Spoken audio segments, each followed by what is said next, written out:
Hello बच्चों, welcome to Mohini magic math. आज हम लोग चैप्टर 9 की का मेंशुरेशन करेंगे। इंट्रोडक्शन देखेंगे कि क्या क्या मेंशुरेशन में हमें करना है। चलिए तो स्टार्ट कर लेते हैं।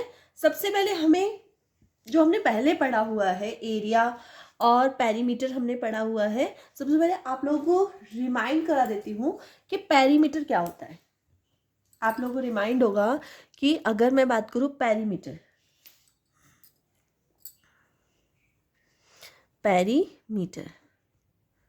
तो ये क्या होता है। इसका मतलब होता है सपोज कोई एक एरिया है, सपोज मैं स्क्वायर ले लेती हूँ, ठीक है, ये है।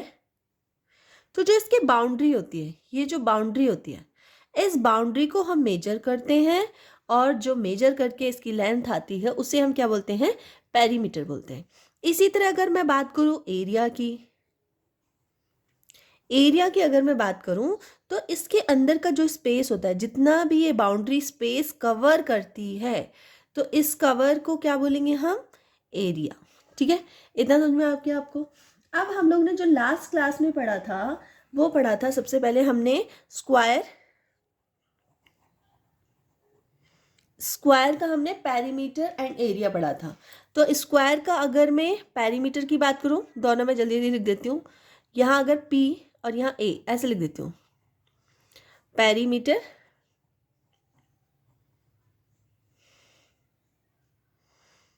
ठीक है, और यहाँ पे लिख देती हूँ मैं एरिया। तो पेरीमीटर क्या होता है, स्क्वायर का 4 मल्टीप्लाई साइड, है ना।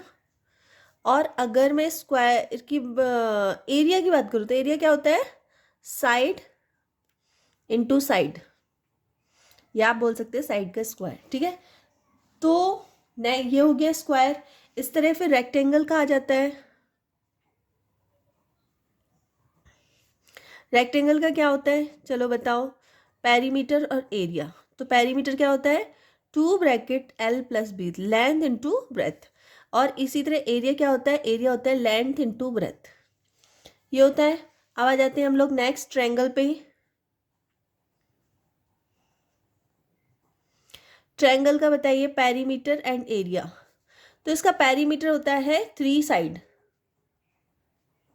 या फिर side plus side plus side, या आप इसको ऐसे कर सकते हो, side plus side plus side. क्योंकि कई बार साइड्स की, जो ट्रायंगल की साइड्स होती हैं, उनकी लेंथ डिफरेंट डिफरेंट होती है, अलग अलग टाइप के एंगल होते हैं। ठीक है, तो कई बार तो सेम साइड होती है एक जैसी, जैसे हमारा इक्विलेटरल ट्रायंगल हो गया, उसमें सेम साइड होती है, लेकिन और जो एंगल होते हैं उसमें डिफरेंट डिफरेंट साइड होती है। तो तीनों की साइड आपको मेजर करके लिखनी है। अगर आप बात करें इसके एरिया की, एरिया कैसे निकालते हैं, हाफ बेस इंटू हाइट। ठीक है, तो इससे हमें ट्रायंगल निकल जाता है हमारा। और क्या बचा है हमारे पास, ट्रायंगल, रेक्टेंगल, सर्कल।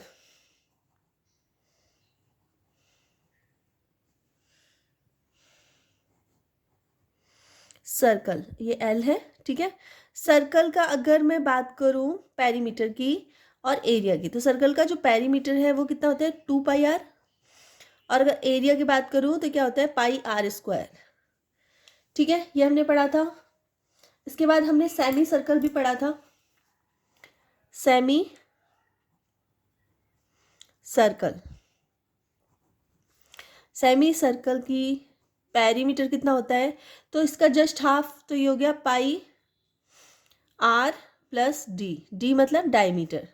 और अगर इसकी एरिया की बात करूँ तो एरिया कितना हो जाएगा, इसका एरिया हो जाएगा हाफ πr²। ठीक है, तो ये हो गया हमारा। और कोई बचा है शेप जो हमने किया हो, क्वाड्रिलेटरल किया था, तो उसका तो सेम ही होता है, उसमें सारी साइड प्लस हो जाती हैं। चलिए, तो यहाँ तक हो गया हमारा। अब हम बात करते हैं जो मेंशुरेशन हमें चैप्टर दिया हुआ है उसमें एरिया ऑफ पॉलीगन। सपोज आपको यहाँ पे एरिया ऑफ पॉलीगन, अब पॉलीगन जो होता है वो उल्टी सीधी शेप में होता है एक्चुअली। जैसे यहाँ पे आपकी बुक में भी दिया हुआ है, इस तरह से एक शेप बनी हुई है पॉलीगन की, इस तरह से। ठीक है, ये देखिए इस तरह से बनी हुई है शेप। ठीक है। अब आपको इसका एरिया निकालना है। कैसे निकालें इसका एरिया? तो देखो, पेरीमीटर निकालना तो बहुत इजी है। इसमें क्या करना है, बस आपको जो साइड्स हैं इसकी, इनको प्लस कर देना है, तो आपका क्या निकल जाएगा, पेरीमीटर निकल जाएगा। वो तो इजी है। लेकिन एरिया कैसे निकालें? तो इसमें एरिया निकालने के लिए हमें क्या करना पड़ता है, इसको या तो ट्रायंगल में कन्वर्ट करना होता है या फिर ट्रेपेजियम में कन्वर्ट करना होता है। तो हम ट्रायंगल में कन्वर्ट करें इसको, जैसे ये देखिए, एक ये ट्रायंगल हो गया, एक ये ट्रायंगल हो गया, एक ये ट्रायंगल हो गया, 3 ट्रायंगल हो गए। ये 1 2 3 ट्रायंगल हो गए। अगर इस ट्रायंगल की बात करूं तो इसका बेस क्या होगा, बेस इसका ये है और हाइट इसकी ये है। ये क्या है, इसकी हाइट। ठीक है, अगर ये बेस है तो इसकी हाइट क्या होगी, इसकी हाइट ये होगी। जब किसी पर हम परपेंडिकुलर लाइन डालते हैं तो वो 90 डिग्री का एंगल बनाती है। इसी तरह अगर यहाँ से हम एक परपेंडिकुलर डालते हैं तो ये भी एक 90 डिग्री का एंगल बनाती है, और ये क्या हो गई, हाइट। ये भी हाइट है। ठीक है, तो आपके पास 3 ट्रायंगल आ गए। तीनों ट्रायंगल्स का आप क्या निकालेंगे, एरिया निकालेंगे। तीनों एरियाज का जो भी निकलेगा मेजरिंग, उनको हम प्लस कर देंगे, तो हमारा ये जो पॉलीगन है उसका एरिया निकल जाएगा। ठीक है, चलिए अब कुछ और देख लेते हैं हम लोग। अब नेक्स्ट आ जाता है ट्रेपेजियम। ठीक है, तो ट्रेपेजियम क्या होता है, कैसे ड्रॉ किया जाता है? सबसे पहले हम लोग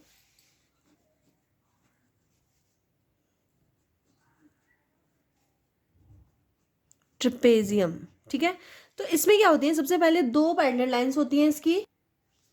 2 तो इसमें पैरेलल लाइंस होती हैं। पैरेलल लाइंस क्या होती हैं आप लोगों को पता है, जो कभी भी आपस में मिलती नहीं है, या ये कितनी भी आगे चली जाए, ये आपस में भी कभी भी मैच नहीं करेंगी, एक दूसरे को क्रॉस नहीं करेंगी। ठीक है, जैसे सड़क हो जाती है, ट्रेन की पटरी हो जाती है ना, तो ये दोनों हो गई पैरेलल लाइंस। इसकी 2 साइड्स पैरेलल होती हैं और बाकी साइड्स इस तरह से जुड़ी हुई रहती है। ठीक है, इस तरह से होता है। अब आपको इसका एरिया निकालना होता है। ठीक है, ट्रेपेजियम का। तो इसमें सबसे पहले हम लोग ये देख लेते हैं कि थोड़ा सा डेफिनेशन लिख लेते हैं, ट्रेपेजियम होता क्या है। यहाँ लिख लेते हैं सबसे पहले, अ ट्रेपेजियम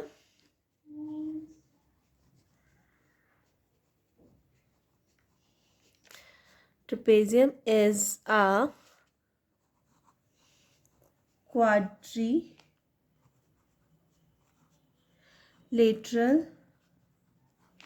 क्वाड्रिलेटरल क्यों होता है, क्योंकि इसमें 4 साइड्स होती हैं। ठीक है, in which one pair of opposite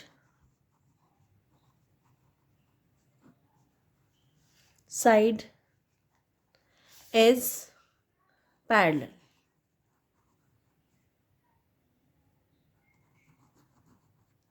ठीक है, तो 2 साइड्स, ये वाली साइड्स क्या है, पैरेलल है एक दूसरे के। हम इस तरह से इनको कर सकते हैं, बाकी आप जोड़ देंगे दोनों को और आपका ट्रेपेजियम कंप्लीट हो गया है। ठीक है, अब जैसे आपके में एक एग्जाम्पल दिया हुआ है। अच्छा हाँ, एग्जाम्पल से पहले हमें ये करना है कि ट्रेपेजियम का एरिया निकालना है। अगर इसका फॉर्मूला क्या होता है, तो area of trapezium,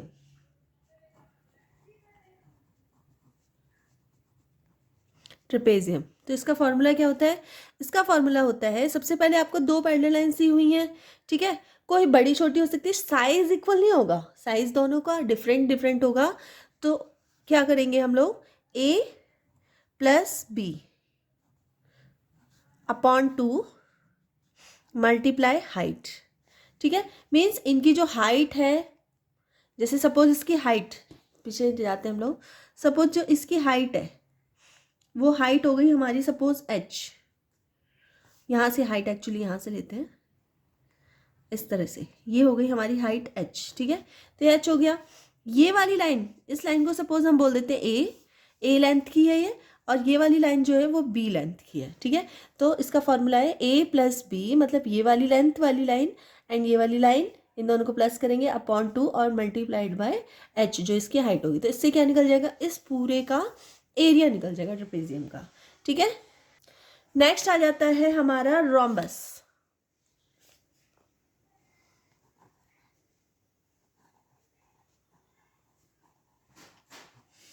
rhombus. Rhombus क्या होता है? रोम्बस स्क्वायर के जैसा ही होता है कुछ कुछ, लेकिन क्योंकि स्क्वायर की जो चारों साइड्स जो होती है इक्वल होती है, इसी तरह जो रोम्बस होता है हमारा उसकी भी सारी साइड्स जो होती हैं वो इक्वल होती हैं, ठीक है, इस तरह से। लेकिन इसमें जो इसके डायगनल्स होते हैं, जैसे एक डायगनल ये हो गया, ठीक है, और दूसरा डायगनल ये हो गया, तो जो डायगनल एक दूसरे को बाइसेक्ट करते हैं, ठीक है, तो ये कितने डिग्री का एंगल बनाते हैं? 90 डिग्री का एंगल यहाँ बनाते हैं, 90 डिग्री का एंगल, ठीक है, इस तरह से। नेक्स्ट है आपका, इसकी चारों साइड्स इक्वल होती है, मतलब ये चारों साइड्स इनकी रोम्बस की इक्वल होती हैं, ठीक है। और इसके जो एंगल्स हैं, जैसे ये वाला एंगल और ये वाला एंगल, इन दोनों को अगर हम प्लस करेंगे तो क्या आएगा? 180 डिग्री आएगा, ठीक है। तो ये चीज़ हमें याद रखनी है, बस इसमें रोम्बस में इतना ही होता है। अच्छा ठीक है, अगर बात करें area of rhombus, area of rhombus, तो क्या होता है? ये होता है half diagonal 1 multiply diagonal 2। Diagonal 1 and 2 की, ये डायगनल है, एक डायगनल लिए एक डायगनल लिए, तो बस इनको रख देंगे तो आपका एरिया निकल जाएगा। अगर इसके पेरीमीटर की बात करें, पेरीमीटर ऑफ अ रोम्बस,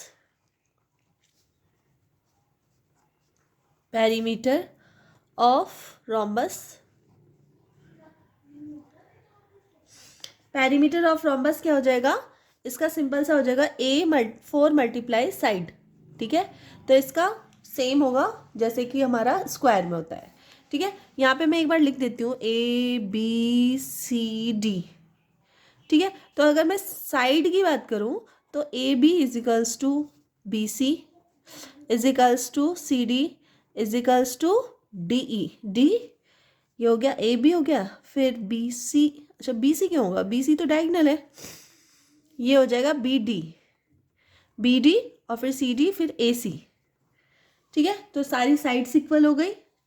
बात करें अगर एंगल्स की, तो angle A plus angle B को अगर हम करते हैं तो ये कितना आएगा? 180 डिग्री। इसी तरह सारे एंगल्स को अगर हम कर लेते हैं, अगर मैं करती हूँ angle B plus angle D, तो ये भी 180 आएगा। अगर मैं बात करूँ angle D plus angle C, तो ये भी 180 आएगा। और अगर मैं करूँ angle C plus angle A, तो ये भी 180 डिग्री आएगा, ठीक है। तो इसमें कुछ भी नहीं है, बस आपको इतना से याद रखना है, एरिया ऑफ रोम्बस, मतलब रोम्बस का एरिया क्या होता है, और अगर साइड्स निकालनी है, पेरीमीटर निकालना है तो क्या होता है, बस इतना ही करना है, ठीक है। तो उस चैप्टर में इतना ही है। नेक्स्ट वीडियो में हम लोग एक्सरसाइज करेंगे इसकी, उसमें क्लियर हो जाएंगे, हमारे सारे फॉर्मूले यूज़ होंगे, किस तरह से यूज़ करने हैं, क्या साइड लेनी है, क्या उसमें हाइट लेनी है, सब लोग हमारी एक्सरसाइज में कंप्लीट होगा, ठीक है। तो चलिए मिलते हैं नेक्स्ट वीडियो में, तब तक के लिए बाय।